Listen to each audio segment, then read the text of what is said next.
Unit 3 Biskohar की माटी। प्रस्तुत पाठ बिस्कोहर की माटी विश्वनाथ त्रिपाठी की आत्मकथा नंगात लाई का गांव का एक अंश है। आत्मकथात्मक शैली में लिखा गया यह पाठ अपनी अभिव्यंजना में अत्यंत रोचक और पठनीय है। लेखक ने उम्र के कई पड़ाव पार करने के बाद अपने जीवन में माँ, गांव और आसपास के प्राकृतिक परिवेश का वर्णन करते हुए ग्रामीण जीवन शैली, लोक कथाओं, लोक मान्यताओं को पाठक तक पहुँचाने की कोशिश की है। गांव शहर की तरह सुविधा युक्त नहीं होते, बल्कि प्रकृति पर अधिक निर्भर रहते हैं। इस निर्भरता का दूसरा पक्ष प्राकृतिक सौंदर्य भी है, जिसे लेखक ने बड़े मनयोग से जिया और प्रस्तुत किया है। एक तरफ प्राकृतिक संपदा के रूप में अकाल के वक्त खाई जाने वाली कमल ककड़ी का वर्णन है, तो दूसरी ओर प्राकृतिक विपदा बाढ़ से बदहाल गांव की तकलीफों का जिक्र है। कमल, कोइया, हरसिंगार के साथ साथ तोरी, लौकी, भिंडी, भटकटैया, इमली, कदम्ब आदि के फूलों का वर्णन कर लेखक ने ग्रामीण प्राकृतिक सुषमा और संपदा को दिखाया है। तो डोहा, मजगिदवा, धामिन, गोहन, घोर, कड़ाइच आदि सांपों, बिच्छुओं आदि के वर्णन द्वारा भय मिश्रित वातावरण का भी निर्माण किया है। ग्रामीण जीवन में शहरी दवाइयों की जगह प्रकृति से प्राप्त फूल पत्तियों के प्रयोग भी आम है, जिसे लेखक ने रेखांकित किया है। पूरी कथा के केंद्र में है बिस्कोहर, जो लेखक का गांव है, और एक पात्र बिस्नाथ, जो लेखक स्वयं विश्वनाथ है। गर्मी, वर्षा और शरद ऋतु में गांव में होने वाली दिक्कतों का भी लेखक के मन पर प्रभाव पड़ा है, जिसका उल्लेख इस रचना में भी दिखाई पड़ता है। 10 वर्ष की उम्र में करीब 10 वर्ष बड़ी स्त्री को देखकर मन में उठे बसे भावों, संवेगों के अमिट प्रभाव व उसकी मार्मिक प्रस्तुति के बीच संवादों की यथावत आंचलिक प्रस्तुति अनुभव की सत्यता और नैसर्गिकता की द्योतक है। पूरी रचना में लेखक ने अपने देखे भोगे यथार्थ को प्राकृतिक सौंदर्य के साथ प्रस्तुत किया है। लेखक की शैली अपने आप में अनूठी और बिल्कुल नई है। पेज 2। विश्वनाथ त्रिपाठी, बिस्कोहर की माटी। पूरब टोले के पोखर में कमल फूलते। भोज में हिंदुओं के यहाँ भोजन कमल पत्र पर परोसा जाता। कमल पत्र को पुरैन कहते, कमल के नाल को भसीण कहते। आसपास कोई बड़ा कमल तालाब या लेवड़ी का ताल, अकाल पड़ने पर लोग उसमें से भसीण कमल ककड़ी खोदकर बड़े बड़े खांचों में सर पर लाद कर खाने के लिए ले जाते। कमल ककड़ी को सामान्यतः अभी भी गांव में नहीं खाया जाता। कमल का बीज, कमल गट्टा जरूर खाया जाता है। कमल से कहीं ज्यादा बहार कोइया की थी। कोइया वही जल पुष्प है जिसे कुमुद कहते हैं। इसे कोकाबेली भी कहते हैं। शरद में जहाँ भी गड्ढा और उसमें पानी होता है, कोइया फूल उठती है। रेलवे लाइन के दोनों ओर प्रायः गड्ढों में पानी भरा रहता है।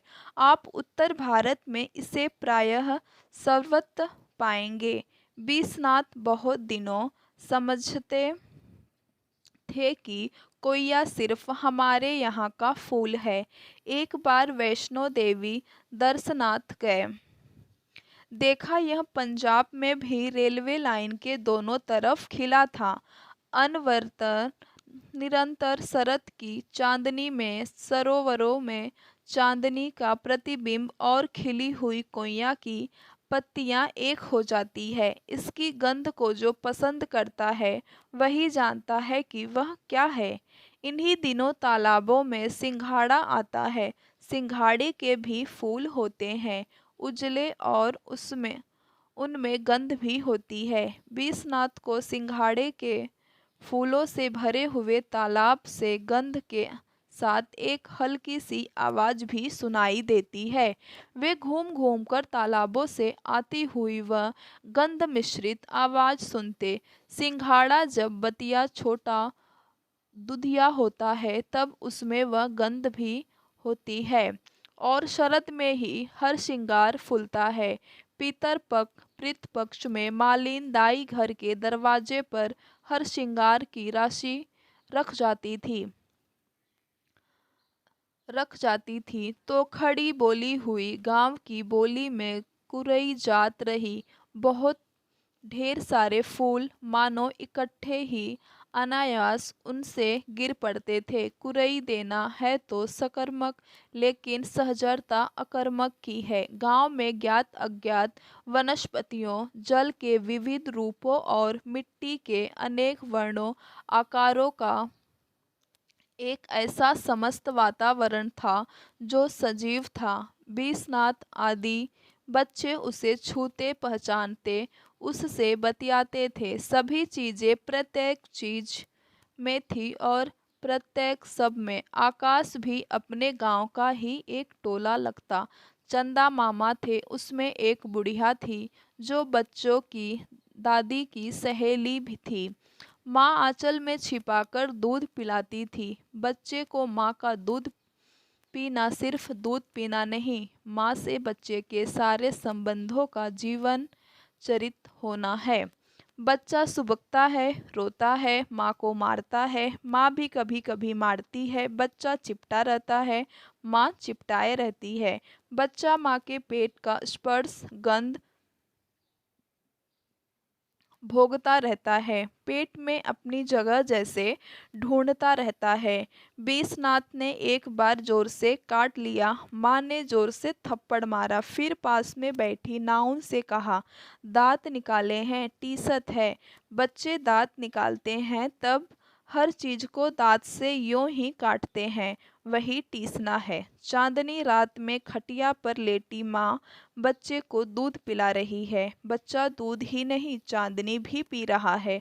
चांदनी भी माँ जैसी ही पूलक स्नेह ममता दे रही है। माँ के अंक से लिपट कर माँ का दूध पीना जड़ के चेतन होने यानी मानव जन्म लेने की सार्थकता है। पशु माताएं भी यह सुख देती पाती होंगी, और पक्षी अंडज। यह विश्वनाथ ने बहुत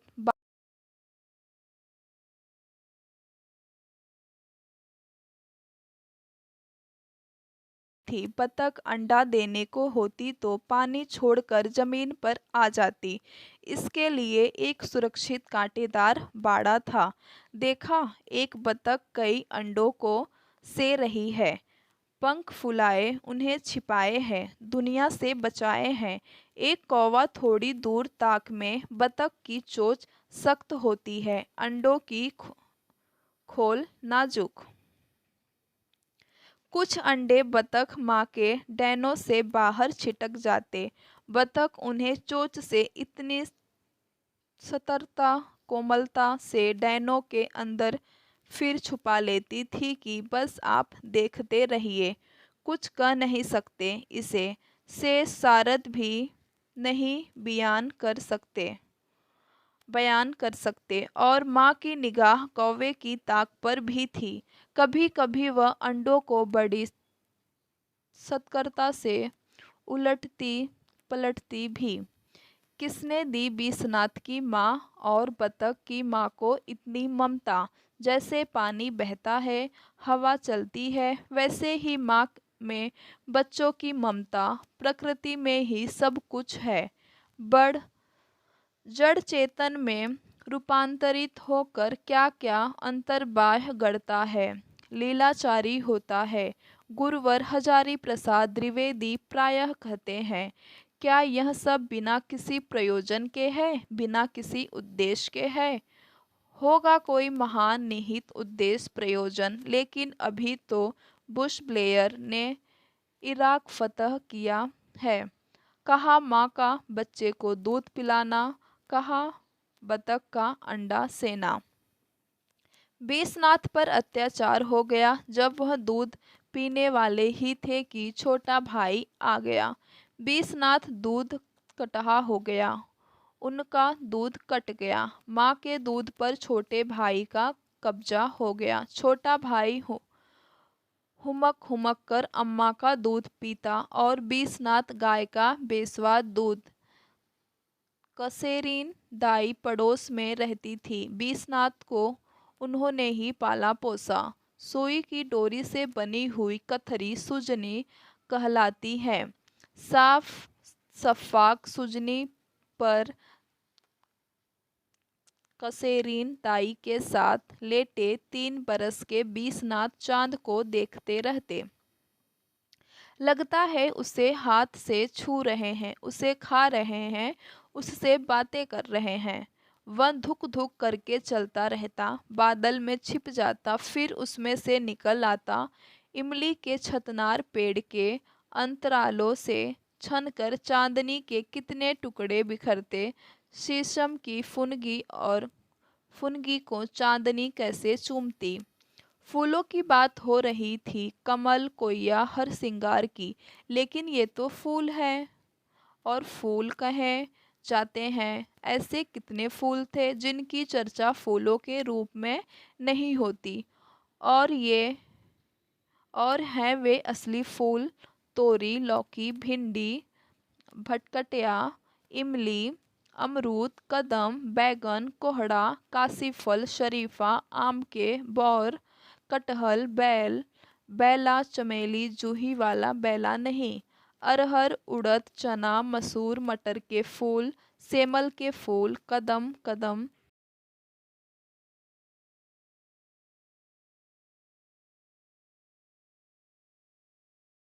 झूला पड़ा कदम की डाली, नदक नंद कंदबक तरुतर। क्या कदम्ब की क्या कदम्ब और भी देशों में होता है? मुझे तो लगता है कदम्ब का दुनिया भर में एक ही पेड़ है, बिस्कोहर के पच्छू टोला में ताल के पास। सरसों के फूल का पीला सागर लहराता हुआ, खेतों में तेल तेल की गंध, जैसे हवा उसमें अनेक रूपों में तैर रही हो। सरसों के अनवरत फूल खेत सौंदर्य को कितना पावन बना देते हैं। बीसनाथ के गांव में एक फल और बहुत इफरात होता है, उसे भरभंडा कहते हैं। उसे ही शायद सत्य कहते हैं। नाम चाहे जैसा हो, सुंदरता में उसका कोई जवाब नहीं। फूल पीली तितली जैसा, आंखें आने पर माँ उसका दूध आँख में लगाती। और दूबों के अनेक वर्णी छोटे छोटे फूल, बचपन में इन सब को चखा है, सूंघा है, कानों में खोसा है। और देखिए धान, गेहूँ, जौ के भी फूल होते हैं। जीरे की शक्ल में भुट्टे का फूल, धान के खेत और भुट्टे की गंध, जो नहीं जानता उसे क्या कौन समझाए। फूल खिले खिले फूल, धान फूल, कोदो फूल, कुटकी फूल खिले खिले फूल, गोभी फूल, परवल फूल, करेला, लौकी, खेक्सा, मिर्ची फूल खिले खिले फूल, खीरा फूल, तुरई फूल, महुआ फूल खिले, ऐसी हो बारिश खूब फूल खिले। घास पात से भरे मेड़ों पर, मैदानों में, तालाब के भीटों पर नाना प्रकार के सांप मिलते थे। सांप से डर लगता था, लेकिन वे प्रायः मिलते दिखते थे। डोडहा और मजगिदवा विषहीन थे। डोडहा को मारा नहीं जाता, उसे सांपों में वामन जाति का मानते थे। धामीन भी विषहीन है, लेकिन वह लंबी होती है, मुंह से कुश पकड़कर पूंछ से मार दे तो अंग सड़ जाए। सबसे खतरनाक गोहुअन, जिसे हमारे गांव में फैटारा कहते थे, और उतना ही खतरनाक घोर कड़ाइच, जिसके काट लेने पर आदमी घोड़े की तरह हिनहिनाकर मरे। फिर भटिया, जिसके दो मुंह होते हैं। आम, पीपल, केवड़े की झाड़ी में रहने वाले सांप बहुत खतरनाक। अजीब बात है, सांपों से भय भी लगता था और हर जगह अवचेतन में डर से ही सही उनकी प्रतीक्षा भी करते थे। छोटे छोटे पौधों के बीच में सरसराते हुए सांप को देखना भी भयानक रस हो सकता है। इसी तरह बिच्छू सांप के काटे लोग बहुत कम बचते थे। बिच्छू काटने से दर्द बहुत होता था, कोई मरता नहीं था। फूलों की गंधों से सांप, महामारी, देवी, चुड़ैल आदि का संबंध जोड़ा जाता था। गुड़हल का फूल देवी का फूल था। नीम के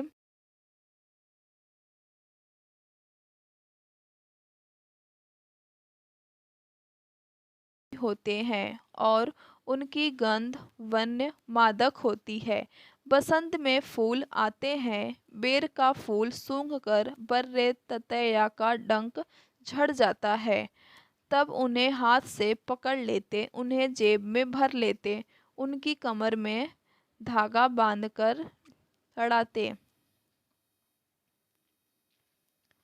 खूब गर्मी चिलचिलाती पड़ती। घर में सबको सोता पाकर चुपके से निकल जाते। दोपहरिया का नाच देखते। गर्मी में कभी कभी लू लगने की घटनाएं सुनाई पड़ती। माँ लू से बचने के लिए धोती या कमीज से गांठ लगाकर प्याज बांध देती। लू लगने की दवा थी कच्चे आम का पन्ना। भून कर गुड़ या चीनी में उसका शरबत पीना, देह में लेपना, नहाना। कच्चे आम को भून या उबाल कर उससे सिर धोते थे। कच्चे आमों के झोर पड़े पर पेड़ पर लगे देखना। कच्चे आम की हरी गंध, पकने से पहले ही जामुन खाना, तोड़ना। यह गर्मी की बहार थी। कटहल गर्मी का फल और तरकारी भी है। वर्षा ऐसे सीधे एकाएक नहीं आती थी। पहले बादल घिरते, गड़गड़ाहट होती, पूरा आकाश बादलों से ऐसा घिर जाता कि दिन में रात हो जाती। चढ़ा आषाढ़, गगन घन गाजा, घन घमंड गरजत, घन घोरा और कंपित, जगम नीड़ विहगम। वर्षा ऐसी ऋतु है जिसमें संगीत सबसे ज्यादा होता है। तबला, मृदंग और सितार का जोश ने लिखा है। बजा रहा है सितार पानी, और वर्षा ऐसे नहीं आती हुई दिखलाई पड़ती थी। मेरे घर की छत से जैसे घोड़ों की कतार दूर से दौड़ी हुई चली आ रही हो, और पास, अब नदी पर बरसा, अब डेगहर पर, अब बड़की बगिया पर, अब पड़ोस घर में टप टप टप। आंधी चले तो टीन छप्पर उड़े। कई दिन लगातार बरसे तो दीवार गिरे, घर धसके, बढ़िया आवे। भीषण गर्मी के बाद बरसात में पुलकित कुत्ते, बकरी, मुर्गी, मुर्गे भौ भौ में चूं चूं करते मगन बेमतलब इधर उधर भागे थिरके। पहली वर्षा में नहाने से दाद, खाज, फोड़ा फुंसी ठीक हो जाते हैं, लेकिन मछलियां कभी कभी उबस के माजा फेन लगने से भी मर जाती हैं। राजा दशरथ राम के विरह में ऐसे व्याकुल, मांजा मनहु मीन कह व्यापा, जो केचुआ, ग्वालीन, जुगनू, अगन्यवा, बोका, करकच्ची, गोजर आदि मच्छर डांसा आदि कीड़े मकोड़ों की बहुतायत भूमि जीव संकुल रहे, किंतु नाना प्रकार के दूबों, वनस्पतियों की नवहरित आभा की लहरों का क्या कहना। धोए धोए पातन की बात ही निराली है। फिर गंदगी कीचड़ बदबू की लदर पदर, बाढ़ आवे सिवान खेत खलियान पानी से भर जाए तो दिशा मैदान की भारी तकलीफ। जलावन की लकड़ी पहले न इकट्ठा कर ली तो गीली लकड़ी गीले कंडे से घर धुएं से भर जाए। बरसात के बाद बिस्कोहर की धरती सिवान आकाश दिशाएं तालाब बूढ़ी राप्ती नदी निखर उठते थे। धान के पौधे झूमने लगते थे। भुट्टे चरी सनई के पौधे करेले खीरे कांकर भिंडी तोरी के पौधे फिर लताएं। शरद में फूल तालाब में शैवाल सेवार उसमें नीला जल आकाश का प्रतिबिंब। नीले जल के कारण तालाब का जल अगाध लगता। स्नान करने से आत्मीय शीतलता और विशुद्धता की अनुभूति। तालाबों का नीला प्रसन्न जल विश्वनाथ को लगता। अभी इसमें से कोई देवी देवता प्रकट होगा। खेतों में पानी देने के लिए छोटी छोटी नालियाँ बनाई जाती, उसे बिरहा कहते थे। उसमें से जल सुरीला शब्द करता हुआ शाही शान से बहता, जैसे चांदी की धारा रेंग रही हो। उस पर सूर्य की किरणें पड़ती। जाड़े की धूप और चैत की चांदनी में ज़्यादा फर्क नहीं होता। बरसात की भीगी चांदनी चमकती तो नहीं, लेकिन मधुर और शोभा के भार से दबी ज़्यादा होती है। वैसे ही बिस्कोहर की वह औरत। पहली बार उसने बढ़नी में एक रिश्तेदार के यहाँ देखा। विश्वनाथ की उम्र उससे काफ़ी कम है। ताज्जुब नहीं, 10 बरस कम हो। विश्वनाथ 10 से ज़्यादा के नहीं थे। देखा तो लगा चांदनी रात में बरसात की चांदनी रात में जूही की खुशबू आ रही है। बिस्कोहर में उन दिनों विश्वनाथ संतोषी भैया के घर बहुत चांदनी थे। संतोषी भैया के घर बहुत जाते थे। उनके आंगन में जूही लगी थी। उसकी खुशबू प्राणों में बसी रहती थी। यों भी चांदनी में सफ़ेद फूल ऐसे लगते हैं मानो पेड़ों लताओं पर चांदनी ही फूल के रूप में दिखाई पड़ रही हो। चांदनी भी प्रकृति, फूल भी प्रकृति और खुशबू भी प्रकृति। वह औरत विश्वनाथ को औरत के रूप में नहीं, जूही की लता बन गई, चांदनी के रूप में लगी जिसके फूलों की खुशबू आ रही थी। प्रकृति सजीव नारी बन गई थी और विश्वनाथ उसमें आकाश चांदनी सुगंधी सब देख रहे थे। वह बहुत दूर की चीज इतने नजदीक आ गई थी। सौंदर्य क्या होता है, तदाकार परिणति क्या होती है, जीवन की सार्थकता क्या होती है, यह सब बाद में सुना समझा सीखा। सब उसी के संदर्भ में वह नारी मिली थी। विश्वनाथ आजीवन उससे शर्माते रहे। उसकी शादी बिस्कोहर में हुई। कई बार मिलने के बाद, बहुत हिम्मत बांधने के बाद उस नारी से अपनी भावना व्यक्त करने के लिए कहा, जे तुम्हें पाई जाई ते जरूरे बौराए जाई। जो तुम्हें पा जाएगा वह जरूर ही पागल हो जाएगा। जाय देव विश्वनाथ बाबू, उनसे तो